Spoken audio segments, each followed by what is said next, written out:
Hey guys, it's Philip. Hey, I just wanted to talk to you a little bit today about real estate wholesaling and actually how real estate wholesaling basically works. Like a lot of real estate investors find it challenging to do deals with properties, right? So it is difficult to navigate this industry. And sometimes, it can get pretty expensive too. So you have to add in the time that it takes to buy a property and put it back on the market. But if you really want to make a great profit in this industry, you have various available options, and real estate wholesaling is really a really good option, especially for the people who want to be active investors, right? More than passive investors. And I talk about this all the time. What is the difference between an active investor and a passive investor? Well, an active investor is somebody that has more time than they have money. So they have the time to go out and generate leads, market for sellers, find houses, make offers to get a house under contract. And then what they do is they're going to pass it on to a more passive investor, somebody that has money to invest, and they actually get to buy the house, fix it, keep it as a long-term rental, or buy, fix, and flip the house, right? So we have active and passive investors is what we like to call them. So how does wholesaling work? So basically, real estate wholesaling is one of the most profitable, fastest ways to make quick chunks of cash through real estate investing with little or no risk. And the reason it's little or no risk is because what you're going to do is you're going to be marketing to find a property that you can get under contract below market value. And a lot of times these are houses from distressed sellers. I like to tell my clients and my student partners that we're looking for a seller who needs to sell the house so bad that basically selling their house is the most important thing in their life, right? They're either going through a divorce or they've gone through a job transfer. Maybe they're behind on payments or facing foreclosure. Maybe the house is inherited, nobody lives there, and the kids need to sell the house to split the profits and split the inheritance. Maybe the house hasn't been renovated in 30, 40 years, right? Which we like to do a lot, bringing these older homes back to today's market conditions and market value. So that's the kinds of deals that we're looking for, people who really, really need to sell, and we can buy that house below market. But as a wholesaler, we're not buying the house. We are basically getting the house under contract, getting the seller to agree with the purchase and sales agreement to sell us the property at a discounted price. And then what we do is we turn around and we sell that contract. We're not selling the house. We are assigning the contract to a buyer, a passive investor who actually wants to take that property down. They're going to step into your shoes and purchase that property from the seller directly by paying you an assignment fee. Okay. So then they go in, they buy the house, they fix it up, they take all the risk and responsibility of funding, fixing, and flipping, or funding, fixing, and refinancing to keep that house. Okay. So that's how we make our profit. And it's not unusual to make a good 5 to 10% of the after repaired value on the house. Sometimes it can be as little as $5,000. Sometimes it can be as high as $50,000, depending on how good you get the house under contract, how much below market value you can get it when you buy it from your seller. Okay. So a lot of people ask me all the time, Philip, is this even legal? So it's definitely legal. You do need to get familiar with the rules and figure out your jurisdiction and the state that you're in, what can and can't be done.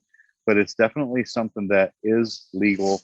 And maybe sometimes you might have to do what we call transactional funding. Sometimes we actually have to line up our end buyer and also line up funding. So basically we would buy the house and actually pay the title company, send the money to the title company, and then later on that day or the day later, your buyer would buy the property from you. So I think that's a good strategy for those states and those areas where wholesaling might be a little bit frowned upon, and they want you to be a licensed real estate agent and basically consider it a commission. But again, we're not selling the house for the seller. We're buying the house via a purchase and sales agreement. We're getting under contract and we're assigning that contract. So we're not representing ourselves as a real estate agent. So you definitely want to do your research, right? Doing your research is one of the most important things when you're striking out to do wholesaling.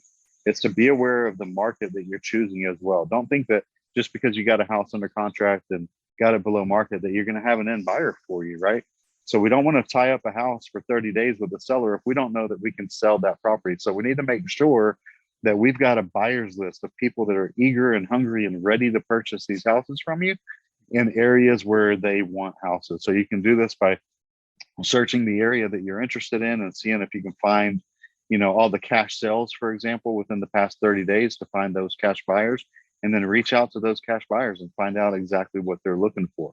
I like to tell my clients and everybody all the time, like, look, we're trying to buy houses essentially at 70% of the value of the property minus the repairs, right? So if we know that fixed up houses in the market are selling for $100,000 and the house needs $25,000 in work, we're going to take that $100,000, multiply it by 70%, and then subtract the $25,000 in work.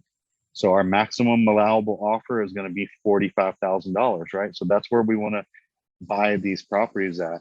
And as long as you have a realistic after repaired value and a realistic cost of repairs and a motivated seller that's willing to negotiate with you, you can convince them and make it a win-win for them to sell that house under value.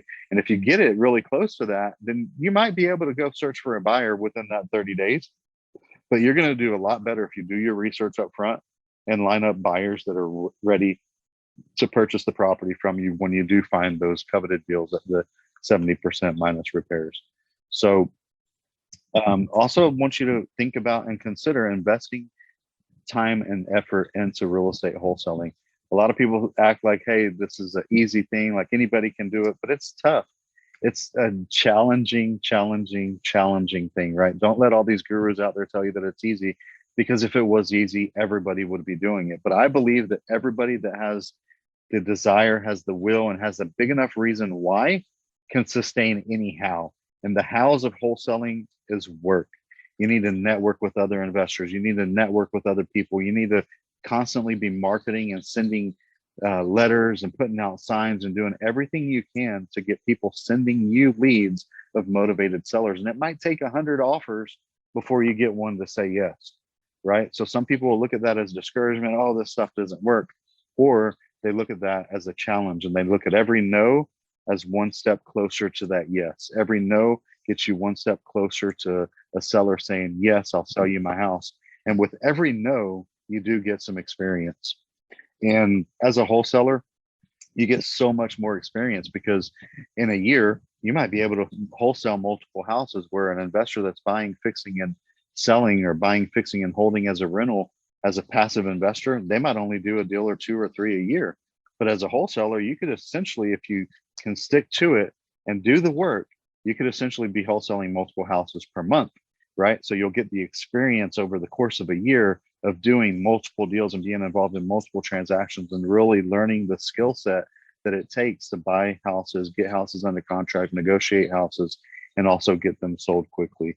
And that'll set you up and position you to build chunks of cash that you can save up and then eventually become a passive investor yourself, or an active investor that actually buys, fixes, and flips houses to make bigger chunks of money, or buy, fix, and hold houses as short-term rentals on Airbnb, like we love to do, or long-term rentals, or anything in between. So it is my desire to help anybody and everybody that wants to get started in investing in real estate. Whether you want to be a passive investor like me, or an active real estate investor out there looking for deals for me and my private investors as well, there is a place for you. So if you like this video, please subscribe to my YouTube channel. Let me know what you think down in the comments below. And jump on my newsletter. If you're not on my newsletter yet, you can join my newsletter at phillipwarrick.com, phillipwarrick.com. And I send out a weekly, bi-weekly, maybe once or twice a month newsletter. Every now and then, if we're promoting something, you'll get some emails from me as well. But I promise not to spam you with a bunch of junk. I never recommend anything that I don't already use myself. So please subscribe to my newsletter, the YouTube channel, follow my page on Facebook, and I'll see you guys on the next video for more awesome tips on real estate wholesaling, both passive and active. Thanks for watching. Go out there, guys, and make it a great day. God bless you.